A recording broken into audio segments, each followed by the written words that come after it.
Selamat datang ke satu video ini. Perkenalkan, saya Kanavaro Franco Sompotan dengan NIM 2024 08 10 16. Saya dari Universitas Pengonan Jaya dan saya akan mempresentasikan tugas UTS saya.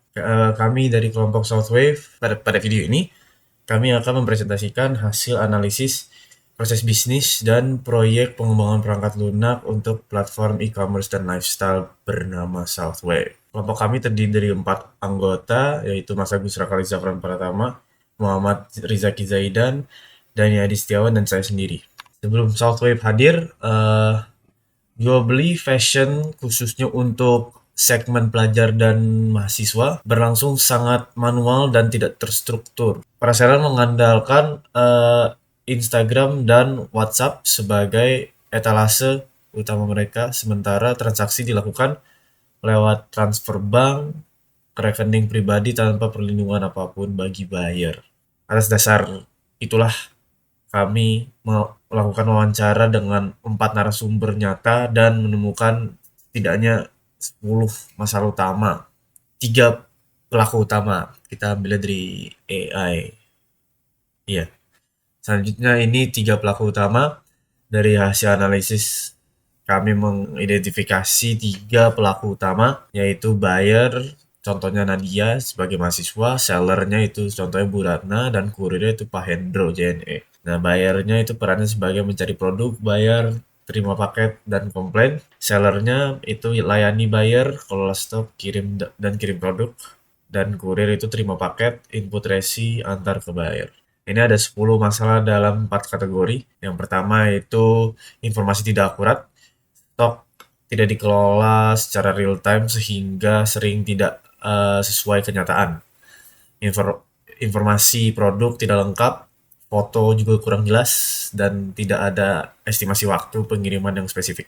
Nah, yang kedua itu proses manual tidak efisien.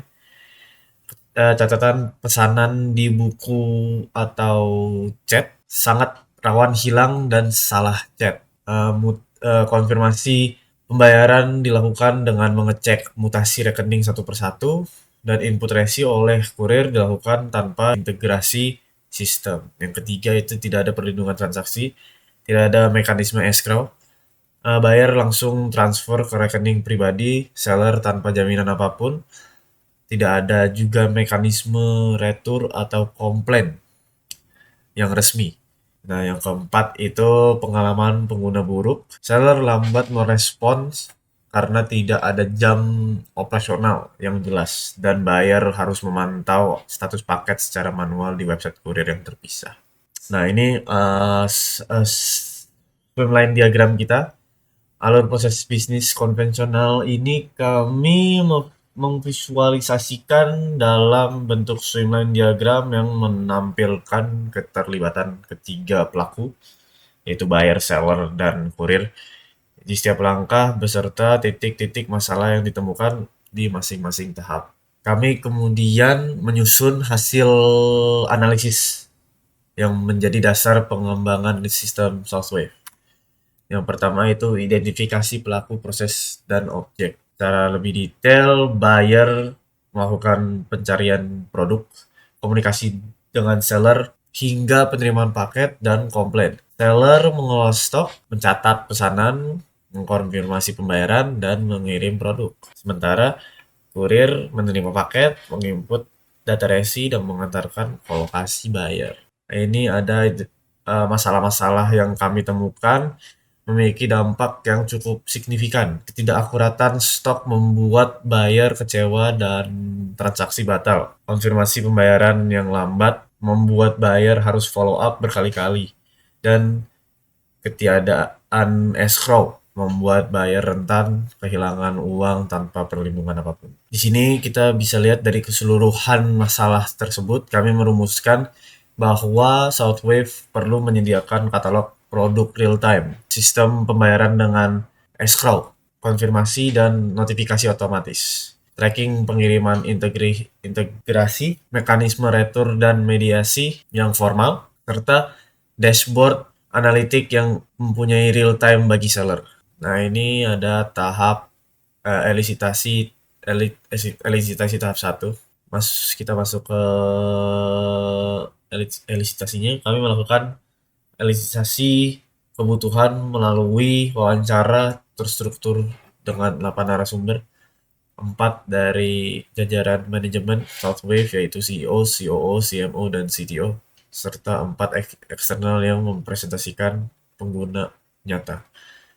Pada tahap 1, kami mengidentifikasi seluruh kebutuhan sistem tanpa filter. Hasilnya adalah 58 kebutuhan fungsional dan 12 kebutuhan non-fungsional. Mencakup fitur-fitur mulai dari registrasi akun, manajemen produk, checkout, pembayaran, tracking, retur, ulasan, hingga dashboard dan promosi. Nah, ini kita bisa lihat sendiri satu-satu. Nah, ini yang non-fungsionalnya.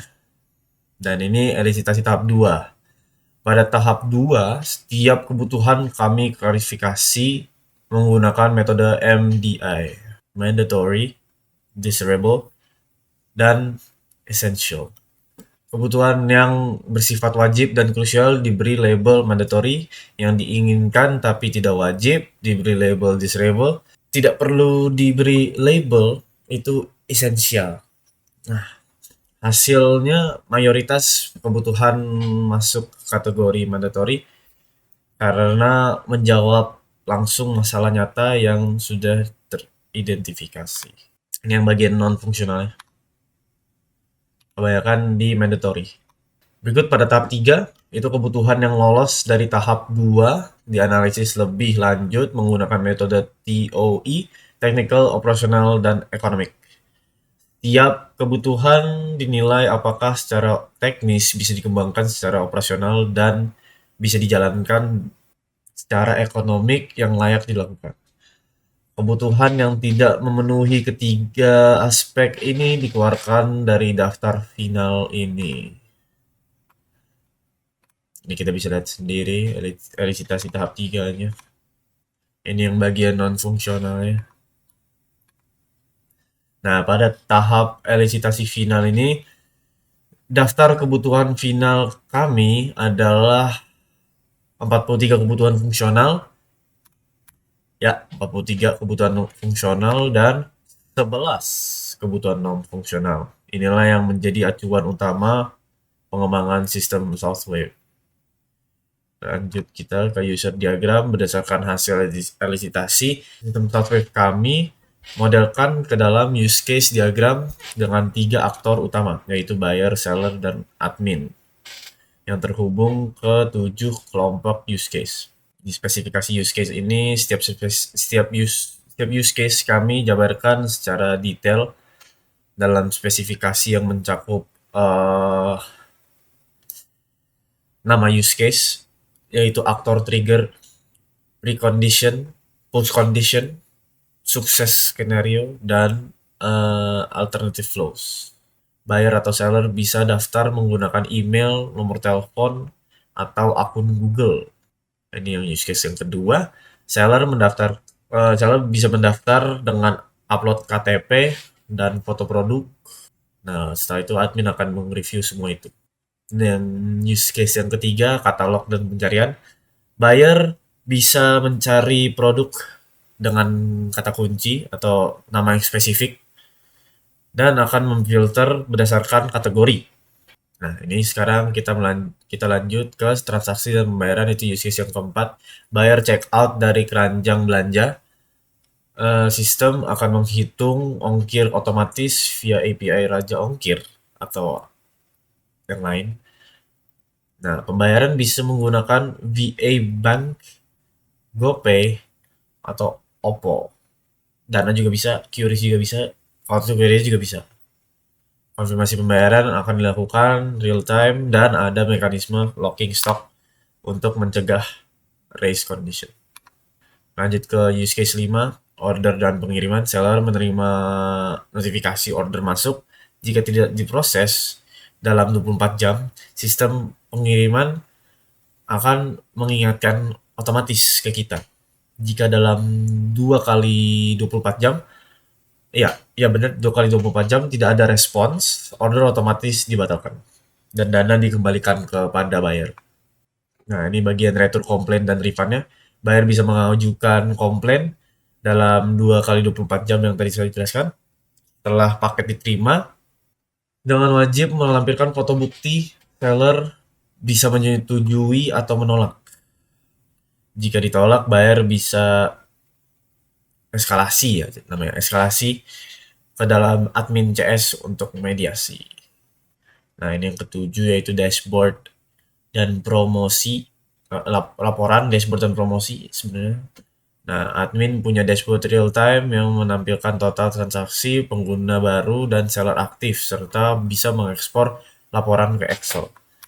Seller dan admin bisa membuat voucher diskon, seller juga bisa mengatur flash sale dengan notifikasi otomatis 30 menit sebelum dimulai. Baik, demikian presentasi dari kelompok kami. Terima kasih.